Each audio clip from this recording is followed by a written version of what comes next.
네, 번호로 끊기가 좀 어려워서 이제 그냥 장으로 끊었습니다. 그래서 이제 38번의 후반부가 되겠죠.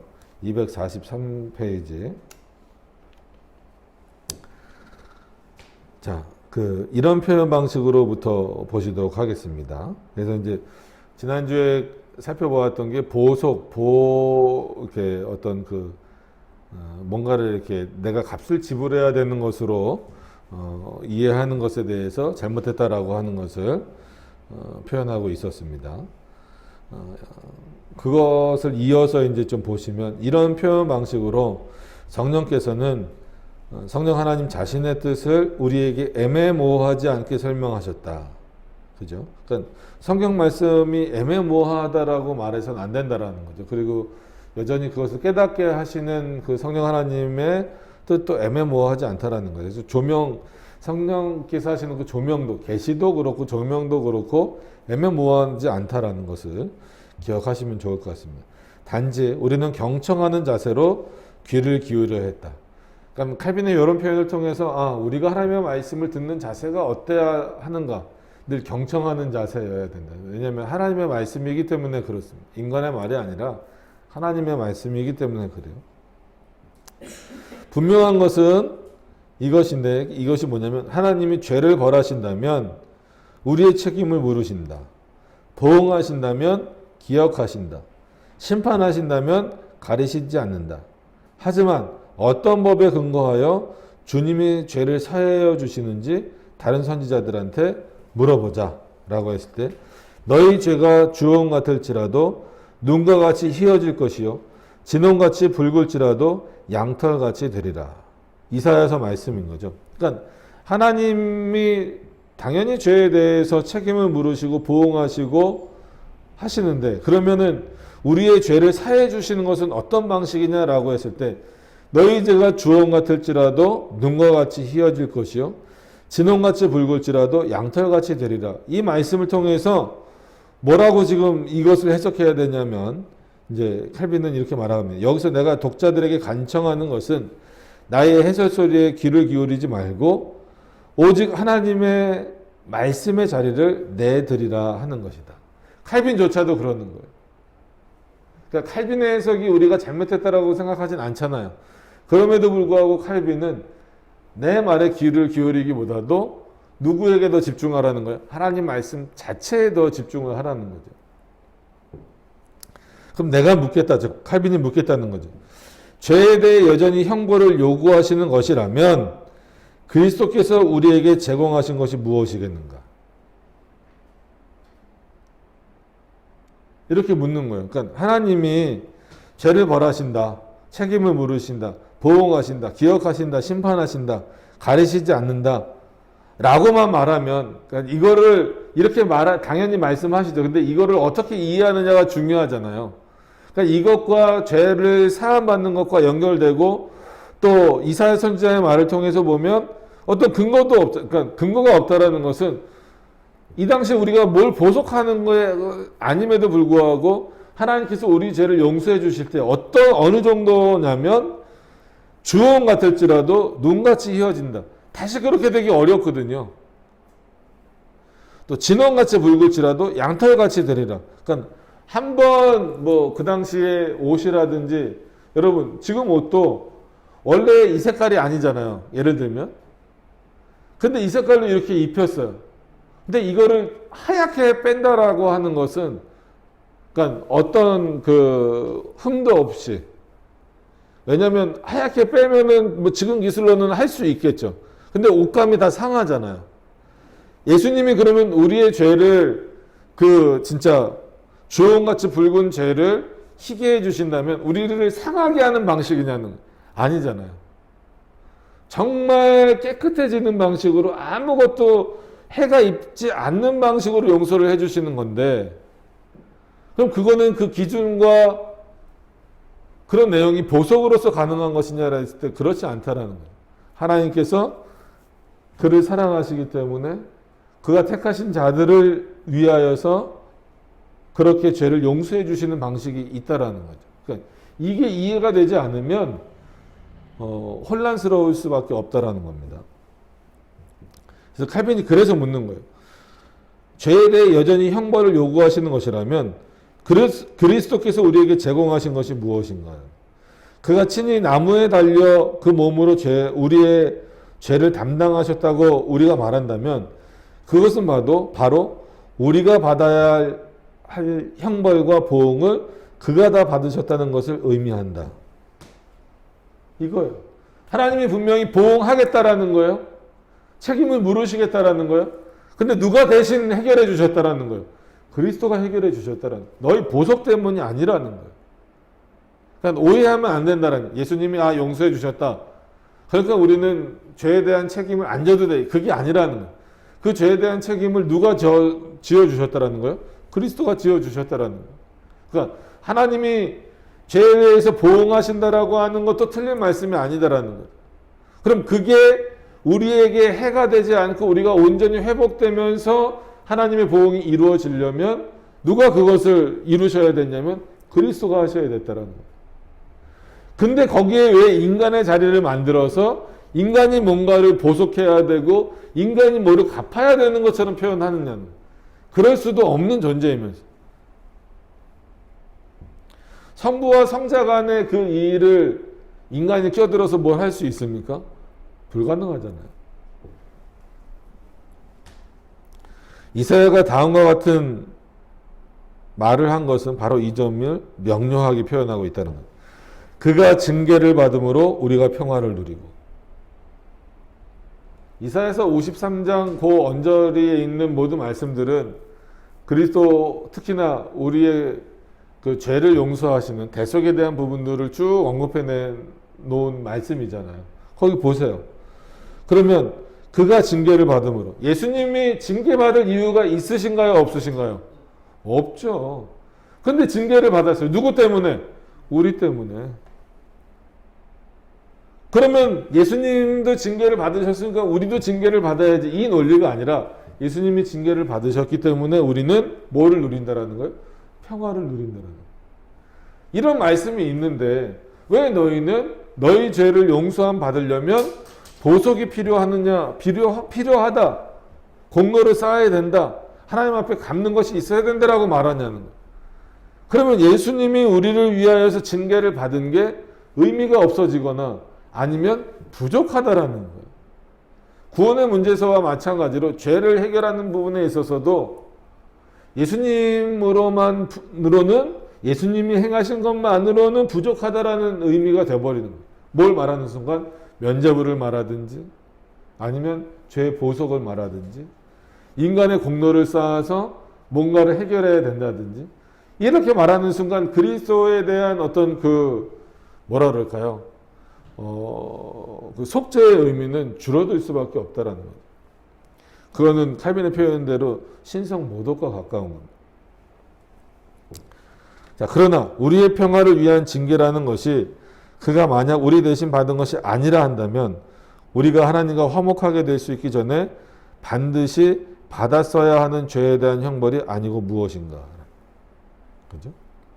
보라, 그대가 보는 대로 그리스도께서 죄를 담당하신 것은 자기 백성을 그것으로부터 구하시기 위함이었다. 이게 은혜인 거죠. 그죠? 우리는 안 되잖아요. 만약에 하나님과 화목하려면 그리스도 없이 화목하려면 우리가 뭔가 하나님께 드려야 되는데 뭘 드릴 거예요? 여러분 뭘 드릴 거예요? 그러니까 천주교가 기껏 생각하는 게 로마 카톨릭이라고 해야 된다고 말씀드려요. 로마 카톨릭 기껏 생각해야 되는 게 구제하는 거, 금식하는 거, 봉사활동하는 거. 그럼 이거 갖고 하나님께 만족을 시켜드린다? 아니면 면죄부 사는 거. 그 돈 몇 푼 가지고. 참 미련한 거. 미련한 게 아니라 이거는 의도적으로 악한 겁니다. 바라기는 그리스도께서 당신을 믿는 자들에게 약속하신 것을 우리가 제대로 이해했으면 한다. 주님은 뭐라고 말씀하시냐면 요한복음에 나를 믿는 자는 영생을 얻었고 심판에 이르지 아니하나니 사망에서 생명으로 옮겼느니라. 이거는 심판 자체를 부정하는 건가요? 아니죠. 그렇게 생각하면 안 되죠. 그리스도의 최후 심판은 당연히 있습니다. 그러나 그 심판으로 인하여서 우리가 멸망한다는 거 아니에요. 아니란 말이에요. 왜요? 우리 때문에? 아니죠. 우리를 위하여서 우리의 모든 죄를 사하여 주신 예수 그리스도가 계시기 때문에 그로 인하여서 우리가 그 심판의 자리에 들어가지 않는다라는 거죠. 그리고 그 심판 대신에 우리는 뭘 얻었다? 영생을 얻었다. 사망에서 생명으로 옮겨졌다라는 거예요. 이거를 그냥 말씀 그대로 믿으라는 거예요. 어느 누구의 해석도 믿지 말라는 거예요. 이 약속을 믿으면서 바울은 담대하게 선포한다라는 거죠. 로마서에 보시면 그리스도 예수 안에 있는 자에게는 결코 정죄함이 없나니. 그런데 정죄가 있다라고 말하고 그 정죄를 해결하기 위해서 돈을 내고 면죄부를 사든지 어떤 공로를 쌓으라고 말한다라고 하는 것은 뭘 부정하는 거랑 똑같아요. 바울의 이 말씀을 부정하는 거예요. 성경 말씀을 부정하는 거예요. 그러니까 여기로부터 너무 또 그 죄로부터 자유로워져서 나는 그냥 죄로부터는 다 자유로워졌으니까 막 살아도 돼. 이런 의미도 안 되겠죠, 당연히. 그럼에도 불구하고 분명한 것은 그리스도 예수 안에 있는 자에게는 여러분 어디 있습니까? 그리스도 안에 있잖아요. 결코 정죄함이 없는. 여기서 정죄라는 것은 뭐예요? 다시금 구원에서 떨어지거나 그로 인하여서 죽음의 길로 가지 않는다라는 거예요. 이런 명확한 하나님의 말씀이 있잖아요. 39번에 내가 의심하지 않지만 그들은 내가 심판과 저주를 영벌과 다르게 생각한다고 비웃을 것이다. 하지만 이것은 그들이 잔벌로 치른다고 가르치는 보석과는 전혀 상관이 없다. 벌을 두 가지로 나눴잖아요. 뭐 용서받을 수 있는 거, 용서받을 수 없는 거 이런 걸로. 그런 기준도 되게 웃긴 거죠. 그러나 그들에게 성령에 맞설 생각이 전혀 없다면 그리스도와 바울의 말씀에 매우 큰 능력이 있음을 감지할 것이다. 즉 믿는 자들은 그리스도로 말미암아 죄의 저주에서 아주 자유로워져서 하나님이 그들을 마치 순전하고 깨끗한 자들처럼 보아주실 것이다. 죄가 없다라는 게 아니죠. 보아주신다라는 거예요. 이게 중요한 거죠. 우리의 노력으로 죄를 없이 할 수 있습니까? 안 돼요. 하나님이 그렇게 봐주시는 거예요. 누구로 말미암아? 그리스도로 말미암아. 근데 이게 그렇게 받아들여지지 않고 이게 이해가 되지 않으면 그때부터는 공로사상으로 갈 수밖에 없습니다. 자, 244페이지로 넘어가서 보시면 그렇지만 우리의 논적들이 성경적 증거로 스스로를 무장하기 때문에 그들이 제시하는 논거들이 어떠한 것인지 살펴보도록 하자. 그러니까 이거는 이제 잘못된 논리라는 거예요. 다윗은 나단 선지자에게 간음과 살인에 대한 책망을 받은 다음 죄 용서를 받기는 하지만 간음으로 얻은 아들의 죽음을 통해 벌을 받는다. 사무엘 하에 이렇게 나왔다는 거죠.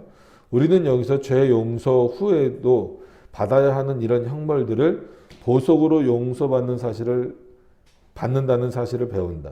정말이지 다니엘은 느부갓네살에게 구제를 통해 죄악을 속하라고 권면했다. 다니엘서 4장 27절에 또 솔로몬은 사랑은 모든 허물을 가린다고 했다. 베드로전서에도 또 누가복음에 보면 주님은 죄인인 여자에게 저의 많은 죄가 사해졌다. 이는 저의 사랑함이 많음이라고 하셨다. 그러니까 이런 거를 이제 근거로 된다라는 거죠.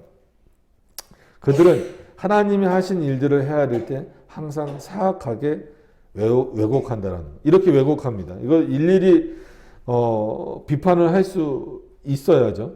여러분 맞아요. 다윗이 간음해서 난 아들이 죽었잖아요.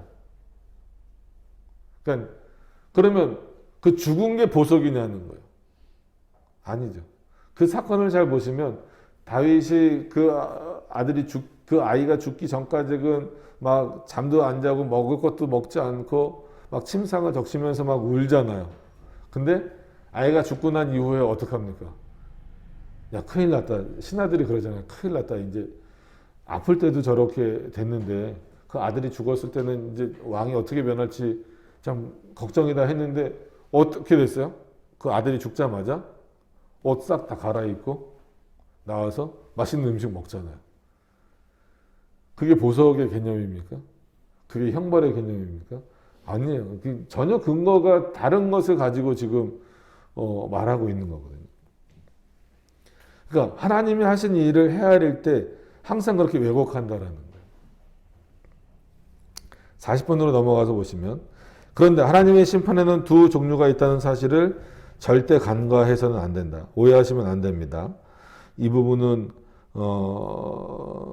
이제 뭐라 그럴까요? 뭐 최후 심판과 다른 심판을 어떤 두 가지 종류라고 표현을 했다 할지라도 그게 이제 어떤 경중의 차이가 있다 이런 식으로 보시면 안 되는 거예요. 다 하나님이 어떻게 섭리하시는 과정에서 일어나는 것인가로 이해를 하셔야 됩니다. 자, 그들이 만약 이 사실을 살폈더라면 다윗에 대한 이 견책이 형벌이나 보응과는 전혀 다른 것이라는 사실을 발견했을 것이다. 그러니까 뭐냐면 하나님이 이 땅에서 하시는 그런 형벌과 택자와 유기자들을 구별하시는 형벌과 다르다는 것을 지금 칼빈이 말하고 있는 거예요. 근데 너희는 지금 그거를 오해하고 있다라는 거예요. 그 부분을. 자, 하나님이 행하시는 심판을 첫 번째 종류로 우리는 보응의 심판이라 하고 두 번째 종류는 책망의 심판이라 한다. 이렇게 부르는 것은 교육상 필요하기 때문에 그렇게 부르겠다라는 겁니다. 칼빈이. 자, 보응의 심판을 통해 주님은 유기된 자들에게 당신의 진노를 표하셔. 여기 분명히 유기된 자들이라고 표현되잖아요.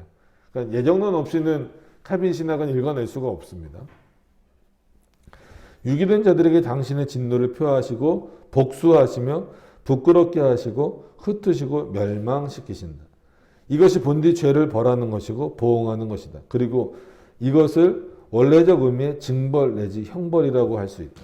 이것과 이렇게 유기자들에게 하시는 심판과 택자들에게 그들을 돌이키시는 방식으로 올바른 길로 돌이키시는 방식으로 하는 형벌과 같이 생각해서는 안 된다라는 겁니다. 근데 우리는 자꾸 혼란스러워 한다라는 거예요. 그거를. 그러면 다윗은 택자라고 봤을 때 다윗에게 내리신 형벌은 어떤 형벌이에요?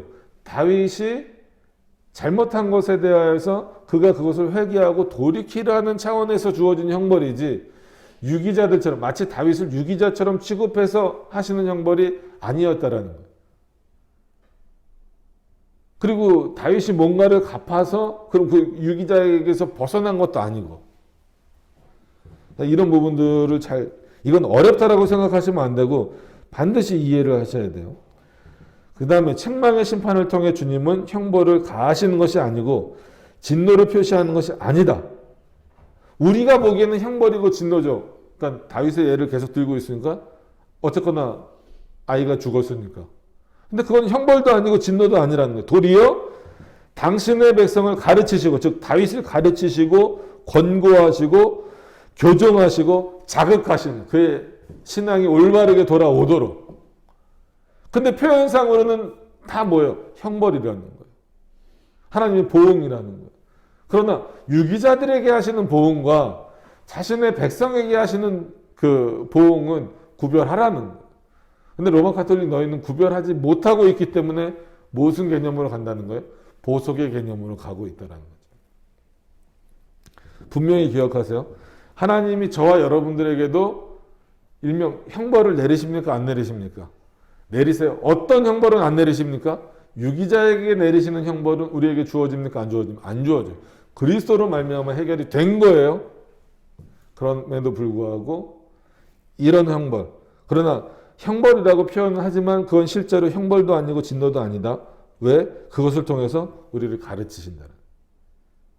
다시금 우리가 하나님의 말씀으로부터 벗어나고 하나님의 말씀이 아직 우리 안에 부족할 때 그런 눈에 보이는 형벌의 모습을 통하여서 우리를 가르쳐 주신 하나님의 뜻이 무엇인지를 알려주신다라는 권고하시고 교정하시고 교정이 뭐예요? 올바르게 바꾸는 거잖아요. 이것은 징벌도 아니고 형벌도 아니다. 도리어 교정이요 권고다라는. 그러니까 이거는 그렇기 때문에 그리스도인에게 내리시는 형벌은 사랑으로 받으라는 얘기가 그거예요. 이게 연장선에서 교회에서 뭐가 있는 겁니까? 그런 차원에서 권징이 있어요. 그래서 그 권징은 형벌이라고 생각하지 말라라고 늘 말씀드리잖아요. 그 권징은 뭐예요? 그리스도의 사랑이 있는 겁니다. 하나님의 사랑이 있는 거예요. 하나는 재판관으로서 하시는 일이고 다른 하나는 아버지로서 하시는 일이다. 표현이 너무 멋지지 않아요? 이런 표현은 안 멋있어요?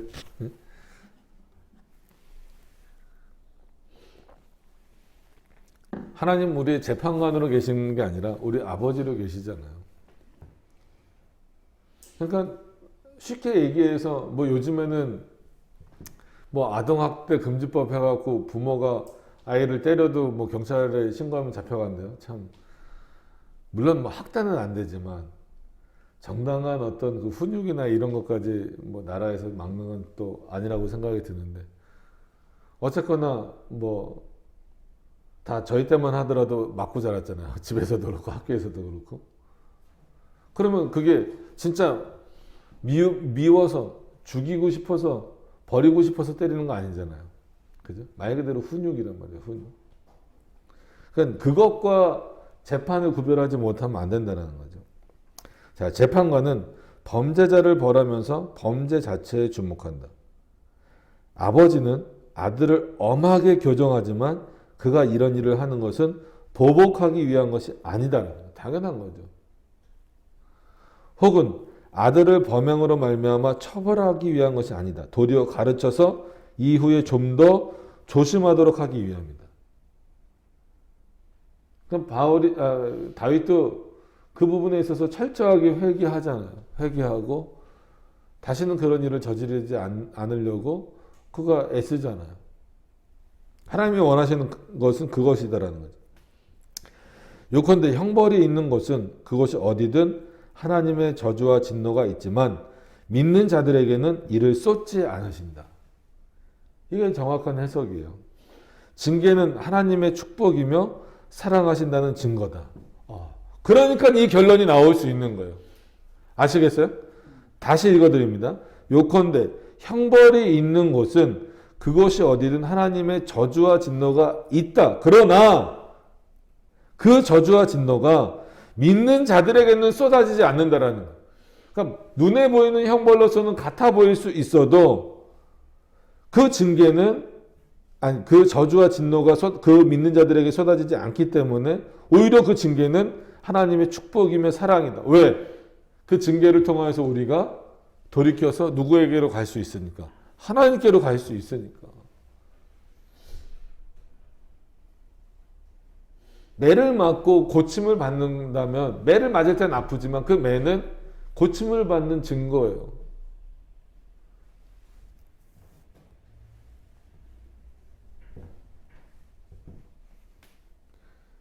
이게 얼마만큼 인식되어지느냐. 어떻게 징계가 축복이고 사랑이 될 수 있습니까? 될 수 있다라는 거예요. 자, 우리가 성경에서 보는 대로 모든 성도들은 항상 이것을 거두어 주십사 기도했다.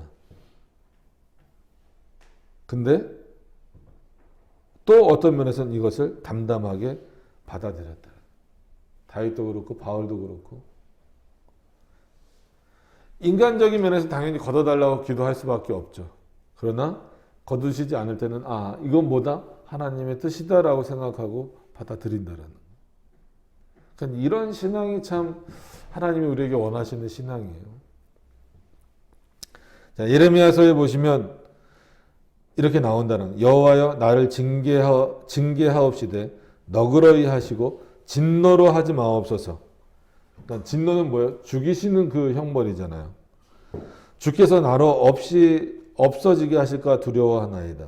그러니까 이런 말씀을 오해하면 안 돼요. 이것 때문에 주님이 나를 없이 하실 수 있으니까 뭐 그건 사실이긴 하지만 내가 잘못을 저질렀으면 지옥에 가겠지. 구원받았다 할지라도 그 구원에서 떨어질 수 있겠지라고 생각하면 안 된다는, 이건 그런 의미로 말하는 게 아니죠. 주를 알지 못하는 열방과 주의 이름으로 기도하지 아니하는 족속들에게 주의 분노를 부으소서. 명확하게 아는 거죠. 예레미야 선지자는. 나는 물론 이러한 징계를 범죄에 대한 징벌이라 부를 수 있다는 것을 인정한다. 그러나 어떻게 이해해야 하는지에 대해서는 조심해야 한다고 본다. 그래서 하나님이 사울을 왕위에서 쫓아내신 것은 징벌하신 것이다. 다윗의 어린 아들을 빼앗은 것은 징계하신 것이다. 구별하고 있는 징벌과 징계라는 표현은. 사울은 정말 뭐라는 거예요? 유기자로서 징벌을 하신 거고, 다윗 눈에 보기에는 다윗도 잘못을 저질렀고 사울도 잘못을 저질렀지만 사울 왕은 징벌을 하신 거고, 다윗 왕은 아들을 죽이셨지만 그런 형벌을 내리셨지만 그건 징계다라는 거예요. 돌아오게 하기 위해서. 그러니까 이 구별이 안 되면 안 된다라는 거죠. 바울의 말도 이런 의미로 해석을 해야 된다는 거예요. 우리가 판단을 받는 것은 주께 징계를 받는 것이니 이는 우리로 세상과 함께 죄의 정함을 받지 않게 하려 하십니다. 징계를 받는 이유가 오히려 뭐 때문이라고요? 세상과 함께, 즉 믿지 않는 자들과 함께 심판을 받게 하지 않게 하시겠다는 하나님의 뜻이 있다라는 거예요. 그러니까 오해하시면 안 됩니다. 저와 여러분들도 죄를 지면 징계 받아요. 근데 그 징계 때문에 우리가 구원에서 떨어지는 게 아니라는 거예요. 오히려 그 징계를 통하여서 하나님의 뜻을 더 깨닫고 하나님의 사랑을 확인해야 된다는 거죠.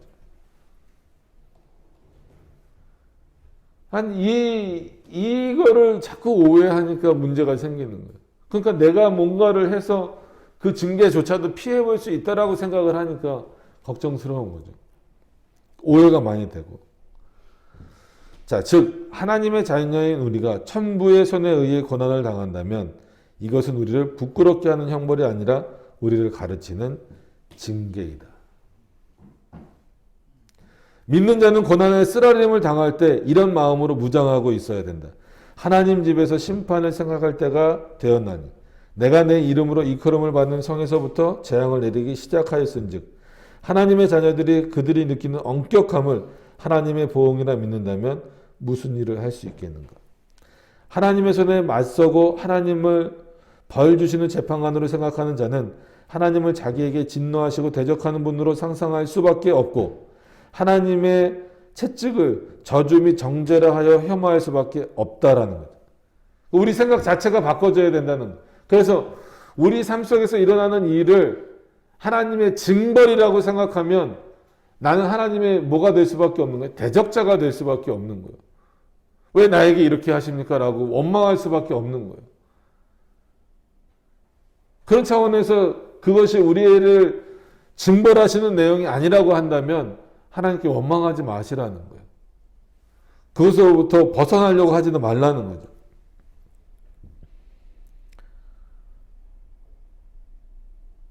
결국 하나님이 자기에 대하여 노하고 계시며 여전히 벌 주려 하신다고 느끼는 자는 하나님이 자기를 사랑하신다는 사실을 결코 믿을 수가 없을 것이다.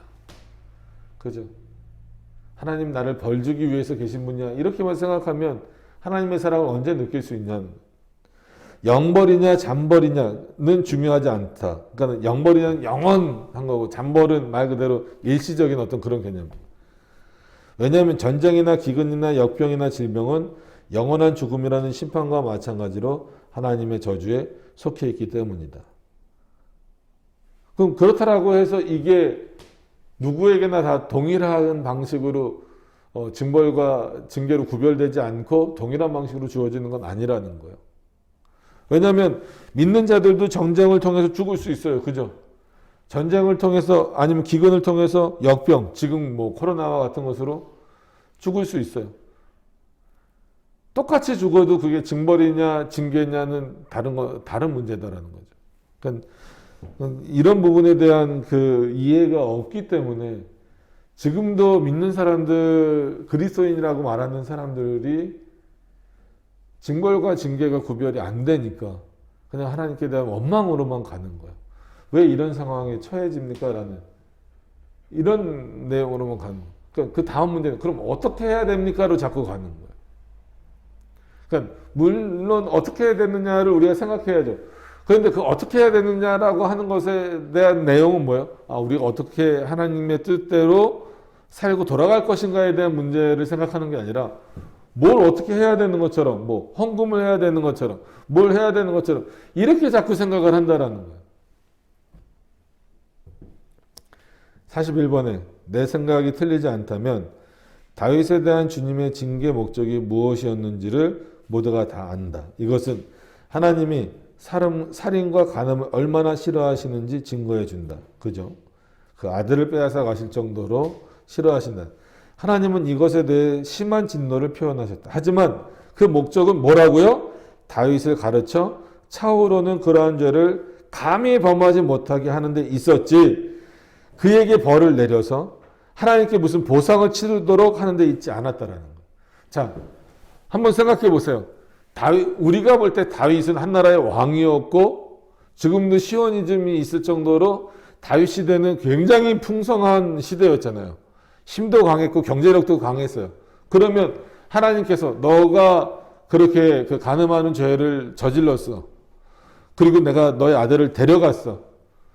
이것만으로는 부족해. 너가 가지고 있는 것을 중에 최선을 다해서 드려. 그러면 다윗은 정말 뭐 할 수 있을까요? 양도 1000마리가 뭐예요? 10,000마리도 잡을 수 있는 거고, 뭐 성전에 예물을 드리면 그가 금잔이 없겠어요? 은잔이 없겠어요? 그죠? 온갖 보물들 다 가지고 있잖아요. 그거 다 드릴 수 있는 거예요. 근데 하나님이 그렇게 요구하셨느냐 이거예요. 그것을 요구하셨느냐. 그렇지 않잖아요. 그게 목적이 아니기 때문에. 또 그렇게 드린다라고 해서 그게 용서되는 것이 아니란 말이에요. 근데 왜 그렇게 할 수 있는 것처럼 생각을 하냐는 거죠. 그러니까 하나님이 우리에게 때로는 벌을 내리시는 것은 보상을 요구하시는 게 아니에요. 반드시 기억하셔야 됩니다. 자, 246페이지로 넘어가서 다른 징계에 대해서도 같은 판단을 내릴 수 있다. 그것은 다윗이 백성을 계수함으로써 저지른 불순종으로 말미암아 주님이 백성에게 심한 역병을 당하게 하신 일이다. 사무엘하 24장에 보면 비록 하나님이 다윗의 죄과를 값없이 사해 주셨지만 우선은 모든 세대를 위한 본보기로서 다음으로는 다윗을 겸손하게 만드시기 위해서도 이 같은 죄를 처벌하지 않고 넘어갈 수 없었기 때문에 하나님은 그를 하나님의 채찍으로 전혀 사정을 두지 않고 징계하셨다. 하지만 이거는 진노랑은 다르다라는 거죠. 하지만 놀라운 것은 어째서 그들이 다윗의 본보기 하나에만 시선을 집중시키는지, 값없이 행해지는 죄사함에 대해 볼 수 있는 수많은 사례를 통해서는 왜 감동을 느끼지 못하는 거예요. 그러니까 하나님이 우리에게 주시는 은혜가 훨씬 크잖아요. 근데 우리는 하나님이 주시는 은혜보다는 그가 내리시는 진노, 그러니까 징계 이런 거에만 관심을 갖는 거예요. 여러분 다윗의 일평생을 놓고 보면 하나님의 은혜가 더 많고 큽니까? 하나님의 징계가 더 큽니까? 은혜가 더 크잖아요. 그러니까 뭐랑 똑같냐면 뭐 저도 아이들을 키우고 있지만 보통 아이를 사랑하는 부모라면 사랑을 더 많이 줍니까? 징계를 더 많이 줍니까? 사랑을 당연히 더 많이 줘요.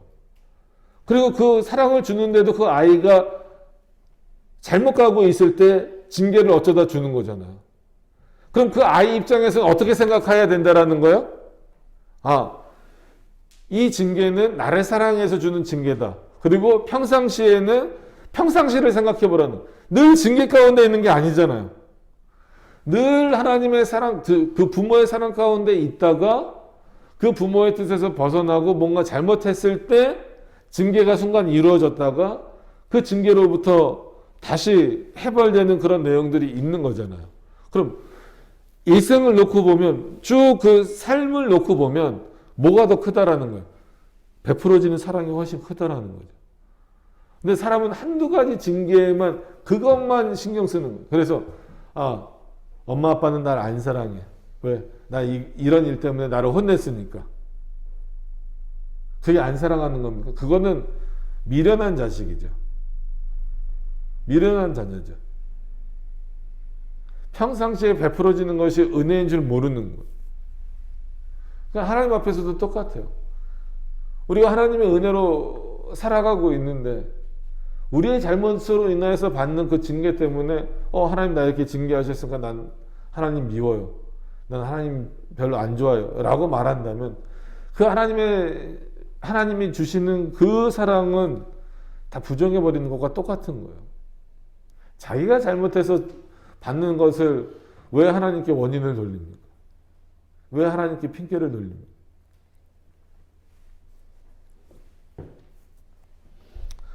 하지만 놀라운 것, 읽었죠. 성경에서 읽을 수 있지만 세리는 의롭다 하심을 받고 성전에서 내려갔고 아무런 징벌이 따르지 않았다. 베드로는 죄에 대해 용서를 얻었다. 암브로시우스는 이렇게 말한다라는 거죠. 누가복음을 근거로 해서 우리가 읽는 것은 그의 눈물에 대한 것이지 보석에 대해 읽는 것이 아니다. 그리고 중풍병자가 들은 말은 이것이다. 일어나라, 내 죄사함을 받았느니라. 그가 중풍병자가 여러분 보석할 수 있어요? 못해요. 그는 징벌을 받지 않았다. 성경에 언급되어 있는 모든 사면은 값없이 주어지는 것으로 표현되고 있다라는 것이죠. 규칙은 흔한 사례에서 찾는 것이 옳지 특별한 사례에서 찾는 것은 옳지 않다. 특별한 것 속에 뭐가 있는지를 나는 알지 못한다. 정확한 표현이에요. 일반적인 건 뭐예요? 하나님의 사랑이죠. 징계는 그때 상황에 따라 주어지는 건데 그게 왜 그렇게 주어지는지 누구에게는 주어졌고 누구에게는 주어지지 않는지 그거에 대해서는 알 수 없다라는 거예요. 그러니까 세리도 세상의 눈으로 봤을 때는 어떻게 보면 자기 민족의 한마디로 세금을 막 뜯어내는 거잖아요. 그 우리나라로 말하면 막 친일파 뭐 이런 거랑 똑같은 거란 말이에요. 그런데 그 세리에 대해서는 어떤 형벌도 내리지 않으셨어요. 그럼 그걸 가지고 왜 세리에게는 형벌을 내리지 않으셨습니까? 라고 말할 수 없다라는 거예요. 다니엘은 느부갓네살을 권면 설득하면서 공의를 행함으로 죄를 속하고 가난한 자를 긍휼히 여김으로 죄악을 속하라고 하였다. 그가 이렇게 한 것은 공의와 긍휼이 하나님과의 화목과 형벌 면제를 가져온다라고 말하려고 한 것이 아니다라는 그리스도의 보혈 외에는 다른 구속의 방도가 있다는 것은 결코 있을 수 없다. 그런데 다니엘은 속하다는 말을 하나님보다는 오히려 사람들과 관련시켰다. 그래서 마치 이렇게 말하는 것과 똑같다. 그러니까 느부갓네살 왕에게 말하는 거죠. 폐하께서는 불의하고 폭압적인 통치를 행하셨나이다. 낮은 자들을 압제하셨고 가난한 자들을 수탈하셨고 폐하의 백성을 혹독하고 불의하게 다루셨나이다. 불의한 착취 대신 폭력 대신 이제 자비와 공의를 추구하옵소서. 이렇게 요구한 거지. 즉 사람과의 관계를 회복하라고 다니엘이 느부갓네살에게 요청을 한 것이지 그렇게 하면 당신이 그 행위 자체가 보석이 돼서 하나님이 당신을 구원해 주실 겁니다 라고 말하는 게 아니다라는 거예요. 이 부분을 오해하지 말라는 거예요. 비슷하게 솔로몬도 사랑은 모든 허물을 가리우느니라고 말했는데 이것은 하나님 앞에서 그렇다는 뜻이 아니라 사람들 앞에서 그렇다는 뜻이다. 이 구절 전체는 이렇게 되어 있다. 미움은 다툼을 일으켜도 그 옆에 장입니다. 미움은 다툼을 일으켜도 사랑은 모든 허물을 가리우느니라. 그러니까 인간관계와 관련된 표현을 하나님과의 관계로 끌어와서는 안 된다는 거죠. 이곳에서 솔로몬은 자기 방식대로 대꾸를 사용하여 대꾸가 뭔지 알죠? 서로 이렇게 주고받는 그런 내용이잖아요. 대꾸를 사용하여 미움에서 발생하는 악을 사랑의 열매와 비교하는데 그 뜻은 이렇다. 서로 미워하는 사람들은 서로 물고 뜯고 비방하고 모든 것을 악한 방향으로 해석한다. 서로 사랑하는 사람들은 많은 것을 서로 감추어 준다. 똑같은 사건을 놓고도 그렇게 될 수밖에 없죠. 그죠? 예를 들어서 누가 신호 위반을 했어요. 내가 저 사람을 미워해. 그러면은 어떻게 신호 위반을 할 수 있냐, 뭐 할 수 있냐라고 말하지만 내가 사랑하는 사람이라면 오죽했으면 그랬을까. 이게 사람의 마음이라는 거죠. 많은 것을 서로 눈 감아주고 많은 것을 서로 용서해준다. 상대방의 잘못을 들추지 않는다. 도리어 참아준다. 또 비난하면서 아픈 것을 찌르기보다는 권면하면서 치유해준다. 라는 거죠. 베드로가 같은 의미로 이 구절을 인용한 것은 의심할 여지가 전혀 없다. 그가 성경을 변조하고 간교하게 왜곡했다는 비난을 우리가 하지 않는다면 말이다. 베드로전서 4장 8절입니다. 그래서 밑에 보시면 각주에 그 말씀이 있죠. 무엇보다도 열심으로 서로 사랑할지니 사랑은 허다한 죄를 덮느니라. 자, 누가복음에 있는 개소를 보자. 누가복음 7장에 여기서 주님이 하신 비유의 말씀을 건전한 판단력을 가지고 있는 사람은 아무도 이 말씀을 가지고 우리와 논쟁하지 않을 것이다. 즉 바리새인은 속으로 주님이 그 여자를 잘 몰랐기 때문에 아주 마음 편하게 영접하셨을 것이라 생각했다. 이는 그녀가 어떠한 죄인이었다는 것을 주님이 만약 아셨다면 그녀를 영접하시지 않았을 것이라고 바리새인은 생각했기 때문이다. 그러니까 그거 아시잖아요. 가늠한 여인을 뭐 있으면 너희가 죄 없는 자는 돌로 치라 이거죠. 그러니까 예수님 만약에 이 여인이 어떤 여인인지 알았으면 형벌을 내렸을 거더라. 이게 바리새인의 생각. 바리새인의 생각이니까 전형적으로 누구의 생각이냐? 인간의 생각이라는 거죠. 그러나 하나님은 그렇지 않으시다라는 거예요. 예수님이 모르실 이유도 전혀 없고 모르신다는 것도 말이 안 되고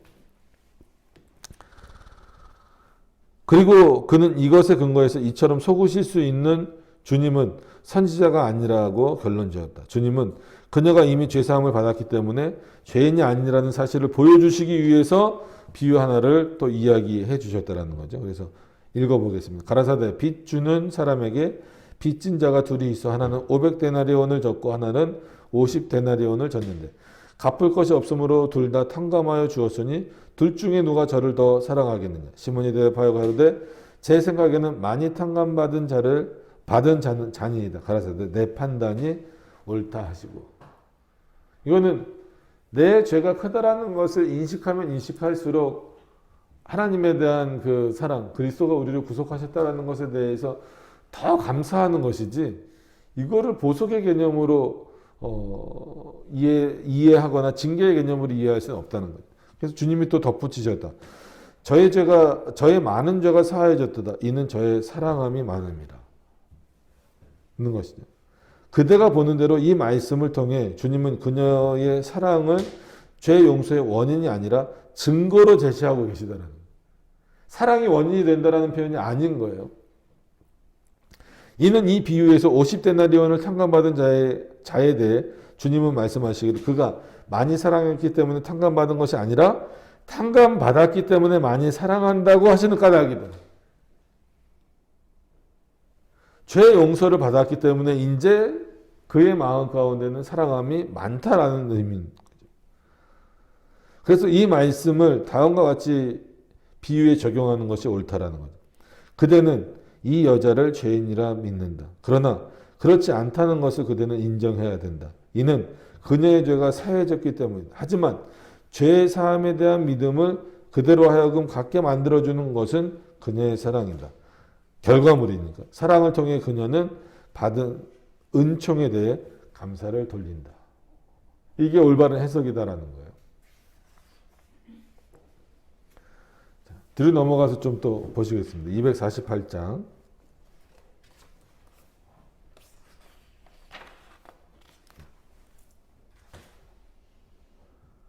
내용이 길어요. 그래서 오늘은 여기 42번 전까지만 하시겠습니다.